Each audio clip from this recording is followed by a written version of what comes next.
പുതിയ ഓഫീസിലേക്ക് പോകുന്നതിൻ്റെ ഭാഗമായിട്ട് ഞങ്ങൾ പഴയെടുത്തിരുന്ന് ഞങ്ങളുടെ സിസ്റ്റവും കാര്യങ്ങളും എല്ലാം വൃത്തിയാക്കി ഒതുക്കി എടുത്ത് വെക്കണം, പുതിയ സ്ഥലത്തേക്ക് കൊണ്ടുപോകാനായിട്ട് ആളുകൾ വരുമെന്ന് പറഞ്ഞപ്പോൾ രാവിലെ തന്നെ ഞങ്ങൾ എല്ലാവരും കൂടെ തുണിയെല്ലാം കൂടെ വലിച്ചു കീറി ഓരോരുത്തർ ഓരോ കുട്ടി കുട്ടി തുണിയെടുത്ത് തുടപ്പും തൂപ്പും കാര്യങ്ങളും എല്ലാം തുടങ്ങി. ഒരു ഭാഗത്ത് ഞങ്ങളും മറുഭാഗത്ത് ഇവരും വേറൊരു ഭാഗത്ത് മാമുമായിട്ട് ഞങ്ങൾ ഒതുക്കലും പറക്കലും തുടയ്ക്കലും എല്ലാം തുടങ്ങിക്കഴിഞ്ഞപ്പോൾ ഞങ്ങൾക്ക് ഭയങ്കര ആവേശമായിരുന്നു. എല്ലാം പെട്ടെന്ന് തന്നെ ദാ പിടിയെന്ന് പറഞ്ഞ് തീർത്തു എന്നുള്ള നല്ല ഉന്മേഷമൊക്കെ ഉണ്ടെങ്കിലും പോകെയാണ് നടുവേദന, കാലുവേദന, തലവേദന പോലുള്ള എല്ലാ വേദനകളും ഞങ്ങൾക്ക് വന്ന് തുടങ്ങിയത്.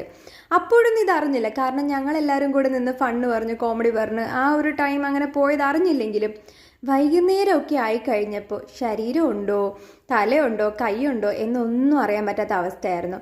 കൂട്ടത്തിൽ ഏറ്റവും മുഷിയൽ ഈ ആവശ്യമില്ലാത്ത എല്ലാം കൂടെ വാരിപ്പറക്കിയിട്ട് കത്തിക്കുക എന്നുള്ളതായിരുന്നു. അതിൻ്റെ പുകമയം കൂടെ അടിച്ചപ്പോഴേക്കും ഞങ്ങൾ എല്ലാവരും ഒരവസ്ഥയായി. ബാക്കി കഷ്ടപ്പാട് അടുത്ത വ്ളോഗിൽ.